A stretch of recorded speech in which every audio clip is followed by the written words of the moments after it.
મિત્રો એક મારે રિયલ સ્ટોરી કહેવા આવ્યો છું.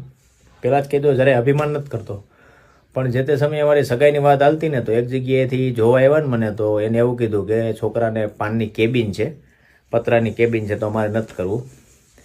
તો કીધું કાંઈ નહીં. પછી બીજી જગ્યાએ વાત આવી ને તો ત્યાં અમારે જોવા જવાનું થયું. ત્યાં જોવા ગયા ને તો વાતચીત કરતા હતા, તો છોકરી એવું કીધું કે તમે 10 ભણેલા છો અને હું કોલેજ કરેલ છું, તો આપણે સેટિંગ નહીં આવે.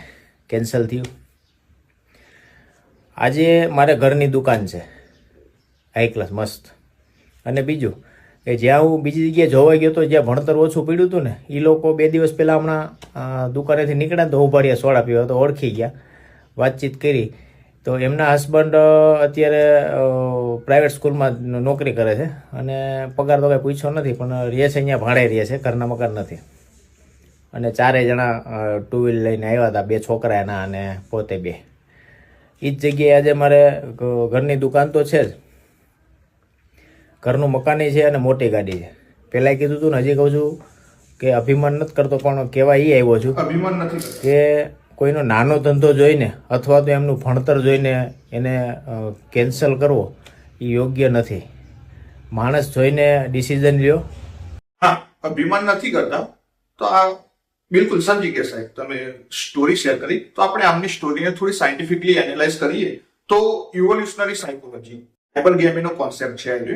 હ્યુમન બ્રેઇન, માણસનું મગજ, સ્પેશિયલી સ્ત્રીઓનું, એવી રીતે વાયર્ડ છે સિક્યોર અને સ્ટેબલ પાર્ટનર ચૂઝ કરવા માટે. એનું કારણ તમને ખબર છે, સર્વાઈવલ.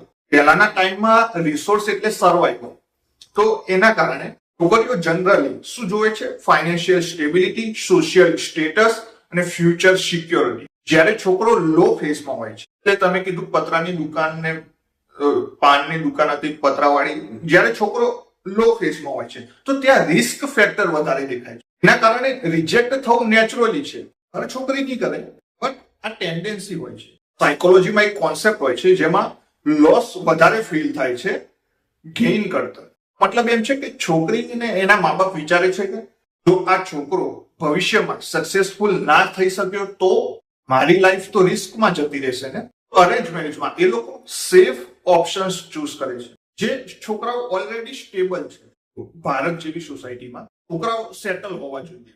ઘર, ઇન્કમ, સ્ટેટસ ઇમ્પોર્ટન્ટ છે. અને છોકરી ઉપર પ્રેશર હોય છે કે સારો ઓપ્શન ચૂઝ કરજે બેટા, ખોટું ડિસિઝન ના લેતી. આ કારણે છોકરીઓ પોતાનાથી નીચે અનસર્ટન પ્રોફાઇલને એવોઇડ કરે છે. રિયાલિટી છે, સચ્ચાઈ, જે લોકો તમને ઇગ્નોર કરે છે. હવે છોકરો સક્સેસફુલ નહીં થાય. અમુકની પતરાની પાનની જે દુકાન છે એ હજી પણ સ્ટ્રગલ કરતા હશે, તો એવું તમે કહી શકો કે અમુક ટકાવારી છોકરાઓ સક્સેસફુલ થઈ ગયા પાનની દુકાનમાં થઈ, બાકી ઘણા નથી થયા, હજી સ્ટ્રગલ કરે.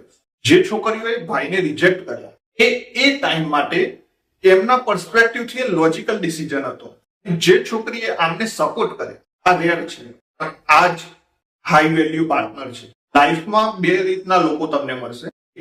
એવી પ્રકારની છોકરીઓ તમને મળશે જે તમારા પોટેન્શિયલ પર બિલીવ કરે છે, વિશ્વાસ રાખે છે કે ઠીક છે, અત્યારે ગરીબ છે પણ આની કામ કરવાની ક્ષમતાથી લાગે છે કે આ ભવિષ્યમાં અમીર થઈ શકે છે, તો હું તૈયાર છું આના ઉપર ઇન્વેસ્ટ કરવા માટે. અને બીજા પ્રકારની છોકરીઓ જે પ્રેઝન્ટમાં જે છોકરો એના આગળ બેઠો છે, કરંટ રિયાલિટી ઉપર ડિસિઝન લે છે કે અત્યારે આની પાસે ડિગ્રી નથી, આ 10 પાસ જ છે, ના હું ગ્રેજ્યુએશન છું. બંને ગલત નથી, બંનેના માઇન્ડસેટ અલગ અલગ છે. જોવો ભાઈઓ, જ્યારે તમે સ્ટ્રગલ કરતા હોય ને તો લોકો તમને જજ કરશે. એ જ સમયે તમે સક્સેસફુલ થઈ જાઓ છો ને તો એ જ લોકો તમારી ઇજ્જત કરે છે. રિયલ પાર્ટનર એ નથી જે તમારી સક્સેસ જોઈને તમારી સાથે છે. રિયલ પાર્ટનર એ છે જે તમારી સ્ટ્રગલમાં પણ તમારી સાથે ટીકી રહ્યું છે, અડીને રહ્યું છે. ભાઈ,